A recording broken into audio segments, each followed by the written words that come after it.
요한복음 13장 31절에서 35절의 말씀입니다.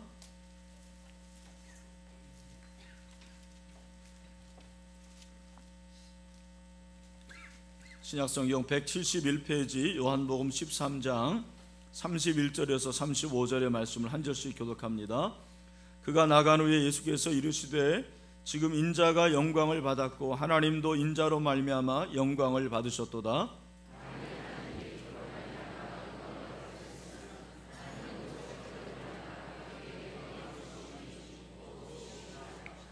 작은 자들아, 내가 아직 잠시 너희와 함께 있겠노라. 너희가 나를 찾을 것이나 일찍이 내가 유대인들에게 너희는 내가 가는 곳에 올 수 없다고 말한 것과 같이 지금 너희에게도 이르노라.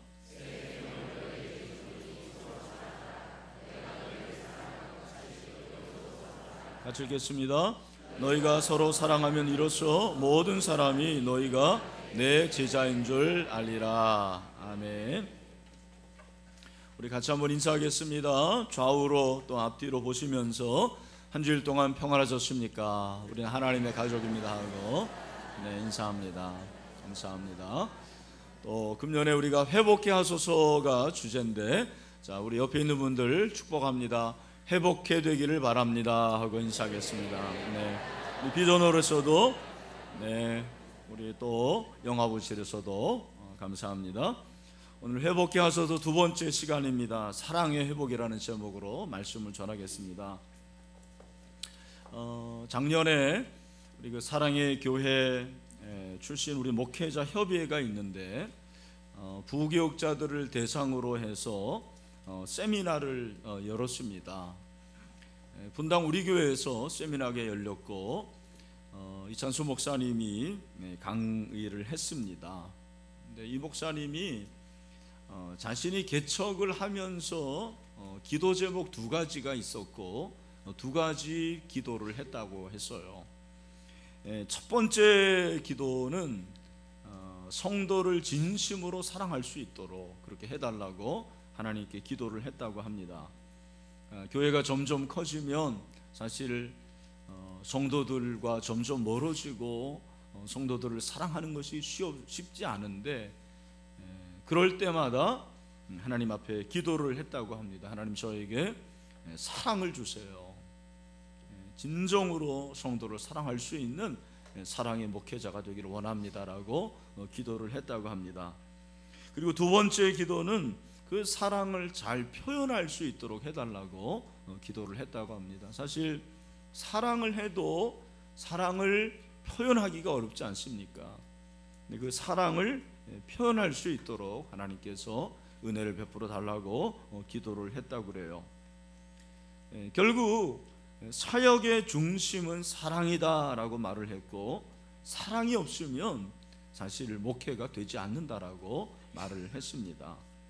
저는 개인적으로 그 목사님의 강의를 들으면서 참 많이 마음에 와닿았고 제 스스로도 동감을 했습니다.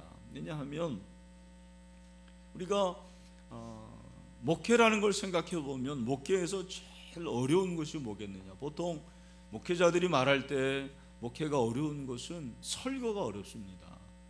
계속되는 설교를 하고 한 교회에서 뭐 10년 20년 그렇게 설교를 하는 것이 결코 쉬운 일이 아니죠. 근데 여러분, 설교를 잘하는 것보다 더 어려운 것이 사실은 성도를 사랑하는 것인 것 같아요. 성도를 사랑하는 것. 결국 목회는 사랑이라는 것입니다. 시간이 지날수록 사랑하기가 참 쉽지 않습니다. 특별히 이제 보수적인 우리 교회 같은 경우에, 보수 교회는 하나님에 대한 사랑, 하나님과 나와의 관계는 굉장히 열심을 내요. 그래서 기도도 하고 묵상도 하고 예배도 잘 드리는데 수평적인 관계, 이웃과의 관계, 다른 성도와의 관계, 그 수평적인 사랑에 대해서는 별로 신경을 쓰지 않습니다. 근데 성경을 보면 이 두 가지가 함께 있어야 된다는 거죠. 하나님 사랑과 이웃 사랑이 함께 가야 됨을 말씀을 하고 있습니다. 우리가 회복해 하소서라는 그러한 표어를 가지고 신앙생활을 할 텐데 2017년 저와 여러분의 신앙생활 가운데 특별히 사랑이 회복이 될 수 있게 되기를 주님의 이름으로 축원합니다. 예수님이 십자가에 못 박히기 전날 제자들과 함께 마지막 시간을 보내게 됩니다. 보통 우리가 이제 성만찬이라고 하죠. 떡을 나눠주시고 또 포도주를 나눠주십니다. 그리고 예수님이 제자들의 발을 씻겨주십니다. 놀라운 일이죠. 근데 예수님께서 그러한 하나의 섬김을 보여주시면서 너희 중에 한 사람이 나를 팔 것이라고 그렇게 예언을 하십니다. 얼마나 놀랐을까요? 제자들이 그냥 그야말로 충격을 받고 깜짝 놀라게 되는 거죠. 여러분, 가룟 유다의 그 양심이 얼마나 찔렸겠습니까? 그래서 오늘 본문에 보면 그 말을 들은 가룟 유다가 방을 나갑니다. 31절에 그가 나간 후에라는 게 바로 가룟 유다가 나간 거죠. 가룟 유다가 나간 후에 예수님께서 말씀을 하십니다. 지금 인자가 영광을 받았고 하나님도 인자로 말미암아 영광을 받으셨도다, 그렇게 말씀을 하고 있습니다. 여러분, 예수님의 십자가 사건이 영광이 될 수가 있을까요? 특별히 예수님의 십자가 그 사건이 하나님께 영광이 된다라는 것이 사실 납득하기가 쉽지는 않습니다. 예수님의 십자가 사건이 왜 하나님께 영광이 되는가라는 것에 대해서 제임스 보이스 목사님은 4가지로 요약을 했습니다. 첫 번째로는 예수님의 십자가 사건은 하나님의 공의가 나타났기 때문에 영광이 된다고 말씀을 하셨어요. 로마서 3장 26절을 보니까 곧 이때 자기의 의로우심을 나타내서 자기도 의로우시며 또한 예수 믿는 자를 의롭다 하려 하심이라. 여러분, 저와 여러분이 다 불의하잖아요. 불의한 저와 여러분, 예수님이 십자가에 죽으심으로 말미암아 모두 다 의롭게 된 줄로 믿습니다. 그것이 영광이 되는 거죠. 두 번째로 예수님의 십자가 사건은 하나님의 거룩하심을 나타내기 때문에 영광이 된다고 그랬어요. 하나님의 거룩하심은 하나님의 구별되심이에요. 하나님이 그렇게 아들을 보내시기까지 그렇게 거룩하신 분, 이 세상에 어떠한 다른 신과 비교할 수 없는 분이라는 것을 드러낸 것입니다. 또한 세 번째로 하나님의 미쁘심이 나타나기 때문에 하나님께 영광이 된다, 그렇게 요약을 했습니다. 하나님의 미쁘심, 하나님의 신실하심이죠. 여러분, 우리 하나님은 어제나 오늘이나 영원토록 변함이 없으십니다. 마지막으로 하나님의 사랑이 갈보리에서 나타났기 때문에 하나님께 영광이 된다고 그랬습니다. 우리가 잘 알고 있는 로마서 5장 8절 말씀을 다 같이 한번 읽겠습니다. 시작. 우리가 아직 죄인 되었을 때에 그리스도께서 우리를 위하여 죽으심으로 하나님께서 우리에 대한 자기의 사랑을 확증하셨느니라. 아멘. 여러분, 우리가 아직 죄인 되었을 때에 예수 그리스도께서 저와 여러분의 죄를 위해서 십자가에 죽으셨습니다. 그래서 물과 피를 다 쏟으시고 희생을 하신 거예요. 헌신을 하신 것입니다. 이것이 바로 사랑이에요. 그 사랑이 나타났기 때문에 하나님께 영광이 되었다고 하는 것입니다.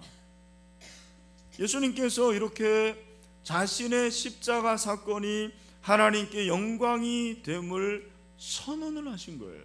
그렇게 선포한 후에 33절에 보니까 뭐라고 말씀하십니까? 작은 자들아, 내가 아직 잠시 너희와 함께 있겠노라. 너희가 나를 찾을 것이나 일찍이 내가 유대인들에게 너희는 내가 가는 곳에 올 수 없다고 말한 것과 같이 지금 너희에게도 이르노라. 여러분, 33절의 말씀도 사실 이해하기 쉬운 말씀은 아니에요. 예수님께서 이 말씀을 하실 때 예수님의 마음이 어떠할까 저는 한번 생각을 해봤습니다. 예수님께서 이 말씀을 하신 이유가 뭡니까? 예수님은 제자들과 함께 하기를 원했어요. 사랑하기 때문에 함께 하는 거 아닙니까? 여기 결혼하신 분들, 결혼한 이유가 뭐죠? 영원히 함께 하려고 그런 거 아니에요? 여러분들은 아닌 것 같은데 함께 하려고 결혼하는 거예요. 사랑하니까. 예수님도 마찬가지였습니다. 제자들을 사랑하니까 제자들과 함께 하고 싶었는데 예수님이 이제 십자가에 죽으셔요. 아니, 죽으셔야만 했습니다. 그리고 부활하시고 승천하셔야만 했습니다. 제자들이 예수님의 십자가 사건에 가지를 못해요. 다 도망갑니다. 예수님은 아셨어요. 제자들이 예수님의 십자가 현장에 오지 않을 것을 아셨어요. 그러나 예수님은 그들과 함께 하기를 원하셨어요. 그리고 부활하시고 승천하셔야 되는데 예수님의 제자들이 어떻게 승천을 할 수가 있겠습니까? 그래서 예수님은 그 제자들과 함께 하고 싶어서 누구를 보내신 거예요? 대신 성령을 보내신 거예요. 다른 보혜사, 보혜사가 돕는 분이지만 우리와 함께 하시는 분입니다. 할렐루야. 예수님이 함께 하려고 사실은 보내신 거예요. 내가 너희와 함께 한다라는 것을 성령을 통해서 말씀하시는 거죠. 여러분, 오늘도 이 시간에 성령께서 우리와 함께 하시는 줄로 믿습니다.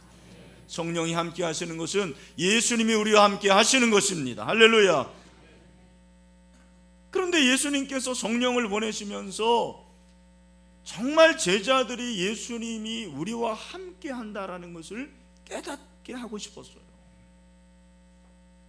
여러분, 우리가 어떻게 예수님이 나와 함께 한다라는 것을 알 수가 있을까요? 언제 예수님이 나와 함께하는 임마누엘의 하나님인 것을 알 수가 있을까요? 그 답이 바로 34절에 나와 있는 거예요. 우리 34절 말씀을 다 같이 읽겠습니다. 시작. 새 계명을 너희에게 주노니 서로 사랑하라. 서로 뭐하라? 사랑하라. 내가 너희를 사랑한 것 같이 너희도 서로 사랑하라. 아멘. 여러분, 이것이 새 계명입니다. 예수님께서 새 계명을 주셨는데 이 새 계명은 새롭다라는 것도 중요하지만 최고의 그 말이에요. 새롭다라는 것은 이전의 모든 것보다 훨씬 높다라는 거죠. 위대하다라는 거예요. 그래서 영어로 죄송합니다만 Great Commandment 그렇게 씁니다. 최고의 명령이라는 거예요. 여러분, 예수님께서는 십자가에 죽으시기 전에 너희가 서로 사랑하라, 이것이 새 계명이다 말씀하셨어요. 왜 그렇습니까? 이것이 최고의 계명이라는 거예요. 가장 큰 계명이에요. 저와 여러분이 지켜야 될 가장 높은 법이라는 것을 우리에게 말씀하고 있는 것입니다. 우리가 예수님을 언제 깨닫게 됩니까? 예수님이 나와 함께 하심을 어떻게 알 수 있습니까? 수평적인 관계에 있을 때 그것을 통해서 깨닫게 돼요. 우리가 예배할 때, 여러분, 우리가 오늘 예배하면 주님께서 우리와 함께 하시는 줄로 믿습니다. 기도할 때 주님이 나와 함께 하심을 우리가 느끼게 되는 거예요. 말씀을 묵상할 때 말씀을 통해서 주님께서 임하시는구나 깨달을 수가 있습니다. 그것은 수직적인 관계예요. 여러분, 십자가는 수직도 중요하지만 또 하나가 있어야 됩니다. 무엇입니까? 수평의 관계예요. 그 수평의 관계가 바로 사랑하는 거예요. 여러분이 사랑할 때 주님이 나와 함께 하심을 깨달을 수가 있습니다. 정말 내가 사랑하면, 사랑하지 못하는 사람을 내가 사랑해 보면 주님이 나와 함께 하시는 것을 알 수가 있는 거예요. 정말 내가 용납할 수 없는 사람을 용납하고 이해하고 사랑 한번 해보세요. 주님이 나와 함께함을 아는 거예요. 이것이 주님의 임재구나. 여러분, 예수님께서는 그렇게 말씀하시면서 너희가 서로 사랑하면 이로써 모든 사람이 너희가 내 제자인 줄 알리라, 그렇게 말씀을 하셨어요. 한번 제가 물어보겠습니다. 질문해보죠. 여러분, 그리스도인이십니까? 네. 별로 답이 확실하지 않네요. 그리스도인이시세요? 우리 비전 오래 있는 분들도 그리스도인이시세요? 네, 안 들립니다. 또 묻습니다. 여러분, 예수님의 제자입니까? 제자이세요? 그러면 정말 여러분은 이웃을 사랑하는 제자들입니까? 여러분, 그리스도인이라는 말은 제자라는 말이에요. 내가 정말 그리스도인이라면 예수님의 제자죠. 예수님의 제자라면 사랑하는 사람이라는 것을 우리에게 말씀하고 있어요. 여러분, 제자 훈련을 받아도 사랑하지 않는다면 그 사람은 라이센스는 있는지 모르지만 주님께서 너는 내 제자가 아니야 라고 말씀하실 수가 있어요. 여러분이 제자 훈련 받지 않아도요, 정말 사랑이 넘치고 이웃을 사랑하고 형제를 사랑한다면 그 사람은 예수님의 제자예요. 오늘 이 사랑의 회복 있게 되기를 주님의 이름으로 축원합니다. 여러분, 예수님께서 새 계명을 오실 때, 새 계명이라 하는 것은 옛 계명이 있는 것인데, 옛 계명 뭐라고 말씀하십니까? 레위기 19장 18절에서 말씀하십니다. 원수를 갚지 말래요. 동포를 원망하지 말래요. 내 이웃 사랑하기를 내 자신과 같이 사랑하래요. 자, 이 말씀을 여러분들이 기억하고 새 계명을 또 한번 여러분이 보십시오. 새 계명이 무엇입니까? 너희에게 새 계명을 주는데 어떻게 해요? 서로 사랑하라. 내가 너희를 사랑하지 너희도 서로 사랑하라. 여러분, 옛 계명과 새 계명의 차이점이 뭘까요? 마치 여러분들이 그 그림 두 개에서 서로 차이점이 뭔가 해가지고 찾는 그런 게 있죠. 여러분이 한번 옛 계명과 새 계명을 이렇게 비교해 볼 때 무엇이 차이점이라는 것을 한번 발견해 보십시오. 무엇이 차이점입니까? 차이점이 무엇이냐면 내가 너희를 사랑한 것 같이라는 거예요. 따라합시다. 내가 너희를 사랑한 것 같이 너희도 서로 사랑하라. 여러분, 내가 너희를 사랑한 것 같이, 이것이 본이에요. 본. 예수님이 사랑의 본을 보이셨어요. 어디에서? 십자가에서. 여러분, 본이라는 이 한자어를 아십니까? 이 본자가 참 신기하게 흥미롭게 구성이 되어 있어요. 십자가 위에 뭐가 있어요? 사람인이 있는 거예요. 십자가 위에 계신 분 누굽니까? 예수 그리스도예요. 예수님이 십자가에서 본을 보이셨어요. 우리는 사랑하는데 내 방식으로 사랑합니다. 그걸 사랑이라고 그러는 거예요. 우리는 사랑하는데 내가 내키는 사람만 사랑해요. 사랑의 대상이 정해져 있어요. 여러분, 사랑할 때 여러분의 생각으로 사랑하면 그건 진정한 사랑이 아니라는 거예요. 예수님처럼 사랑하십시오. 예수님처럼 사랑해야 돼요. 그것은 아가페의 사랑입니다. 십자가의 사랑입니다. 자기의 모든 것을 내어주는 사랑이에요. 헌신적인 사랑입니다. 예수님께서는 그렇게 사랑하라고 말씀을 하셨어요. 이것을 새 계명이라고 말합니다. 여러분, 새 계명, 이것을 사랑의 법이라고 그래요. 우리가 사랑의 법이라고 하는데 여러분 잘 생각해 보면 사랑의 법이라는 것은 어법적으로는 저는 맞지 않는다고 생각합니다. 왜냐하면 법이라는 것은 옳고 그름의 문제예요. 법에 어디 사랑이 있습니까?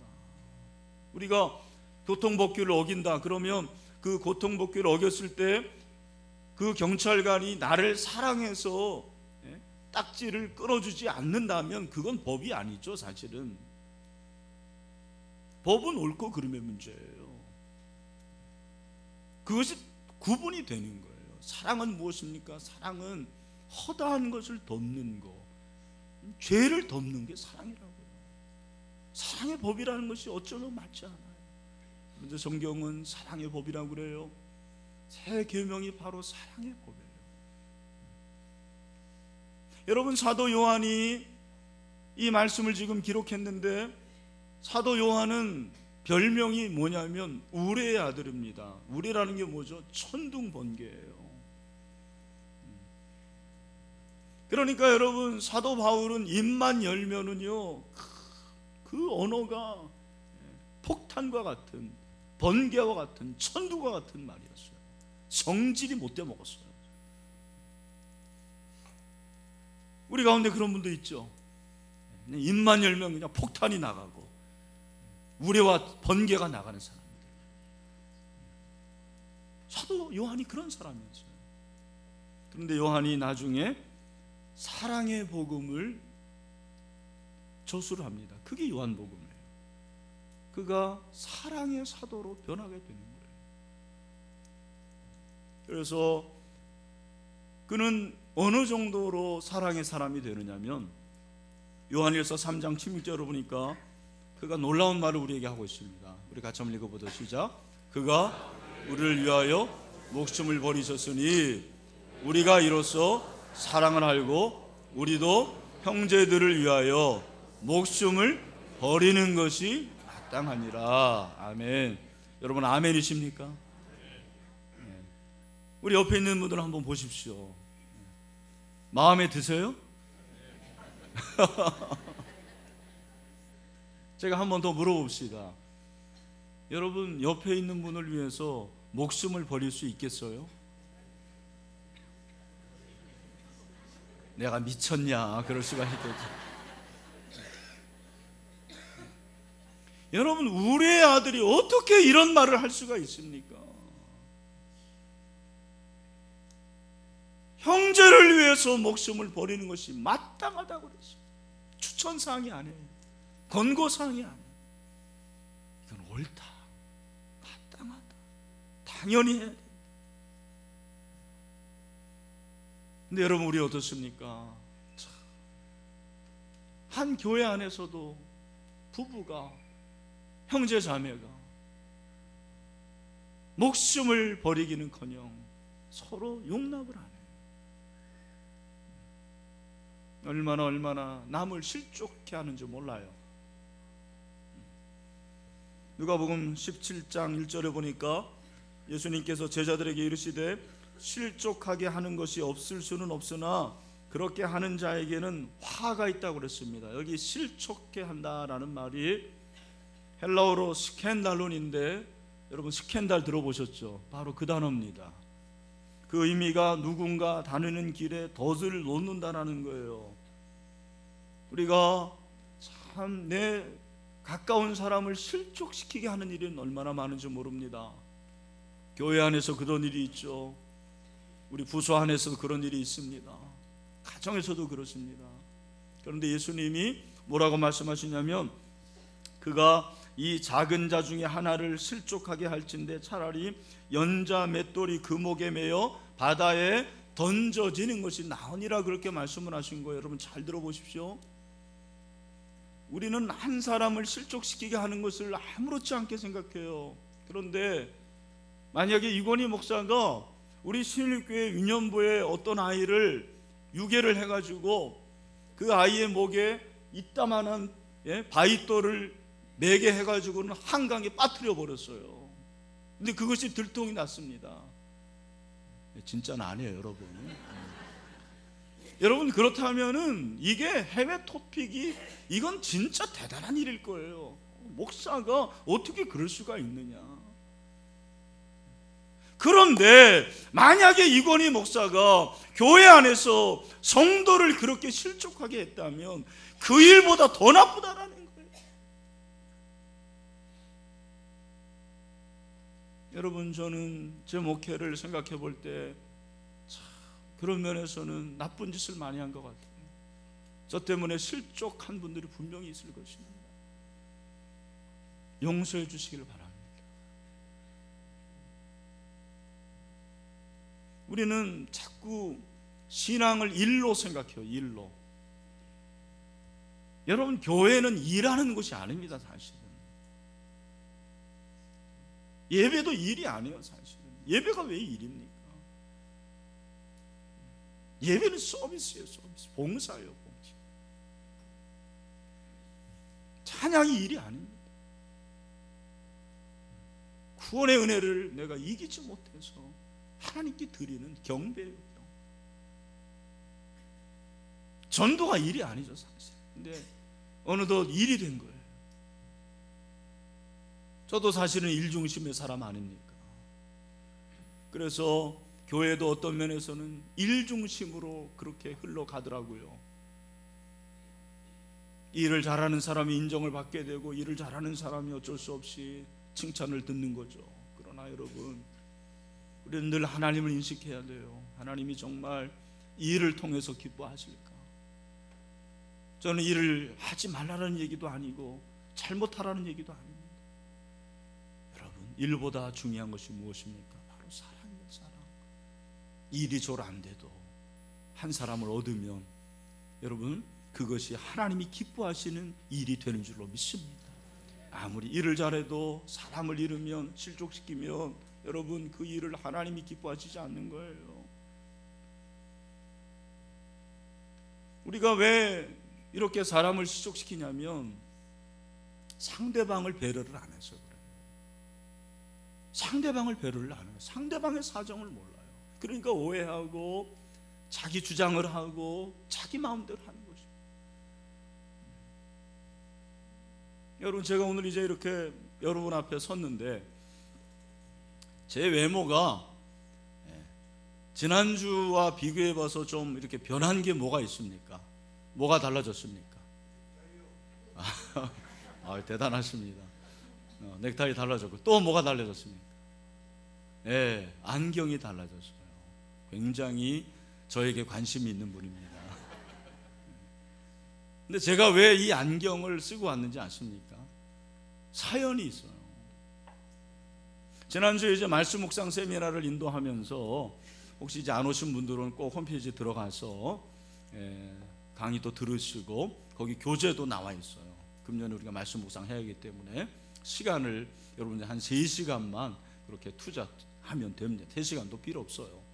근데 제가 이제 수요일에 호세아서를 통해서 제 D형 큐티를 발표를 하고, 그 적용이, 그날 적용이 뭐였냐면 제 몸을, 성전을 만들고 거룩하게 하기 위해서 뭐를 한다고 그랬죠?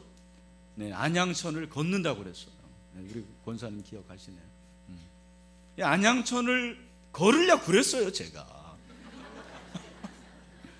근데 제 아내하고 걸으려고 했는데 그분이 어렵다라는 거예요. 저도 걷기 싫었어요, 사실. 그러나 제가 또 적용을 했고 발표까지 했으니까 순종해야 되지 않겠습니까? 실천을 해야죠. 그래서 모처럼 만에 제가 안양천을 걸었어요. 정말 힘들더라고요, 보니까. 근데 제가 너무너무 그 시간이 좋았는지 좀 지나니까 이 땀이 나길래, 저는 사실 노안이어서 멀리는 다 보이거든요. 이 글씨가 안 보여서 안경을 쓰는 거예요. 귀찮아가지고 안경을 많이 벗는데, 그날도 제가 안경을 벗어가지고 제 파카에 넣었거든요, 주머니에. 근데 집에 가보니까 안경이 없어진 거예요. 이야, 참. 말씀 묵상에 그 대가가 이렇게 큰 거구나. 다시 돌아가 보니까 없어요. 요즘은 안경도 다 주워가는 모양이에요. 그래서 할 수 없이 스페어로 쓰고 나온 거예요. 근데 여러분, 어떤 사람은 목사님이 왜 그렇게 안경을 자주 바꾸냐, 뭐 안경을 그런 걸 쓰냐, 이건 제가 지어낸 얘기지만 얼마든지 그런 것이 가능하겠더라고요. 아, 그렇구나. 여러분, 사정이 다 있다니까요. 여러분이 제 사정은 몰라줘도 괜찮아요. 근데 여러분, 같이 사는 그분의 사정을 좀 알아주시길 바랍니다. 우리 남편들, 아내들의 사정을 좀 알아줘야 돼요. 제가 너무 남성 중심이라는 비판을 지금 받기 때문에 우리 남성들이요, 그러면 안 돼요. 저도 참 제 아내의 사정을 이렇게 생각해 보면은 다 이해가 돼요. 그리고 사랑할 만하더라고요. 여러분, 예수님이 만약에 우리의 사정을 몰라주고 너 왜 그렇게 죄를 졌냐, 네가 목사냐, 네가 장로냐 했으면 어떻게 우리가 죄 용서를 받았겠습니까? 주님께서 다 그 사정을 하신 거죠. 그리고 그 사정을 다 짊어지시고 그렇게 십자가를 지신 거 아닙니까? 여러분, 우리가 알면서도 참 이게 안 되는 것입니다. 왜? 말은 잘 되는데 실천이 안 돼요. 사랑하는 형제자매 여러분, 사랑의 회복은 실천의 회복입니다. 실천하시기를 바랍니다. 행함이 있어야 돼, 행함. 근데 우리가 행하는 게 쉬워요, 어려워요? 어렵습니다. 여러분, 어떻게 사랑을 실천하고 회복할 수 있겠습니까? 저는 마지막으로 그 답을 드립니다. 따라하겠습니다.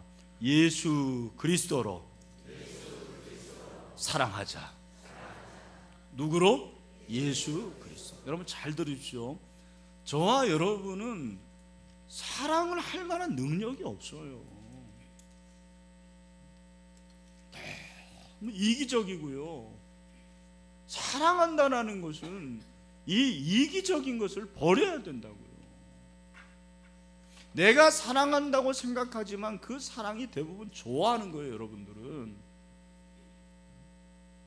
여러분 좋아하는 것과 사랑하는 건 달라요. 좋아하는 거는 나를 사랑하고 좋아하는 그 대상을 좋아하고 그게 사랑하는 것이라고 생각하는 건데, 그게 좋아하는 거예요.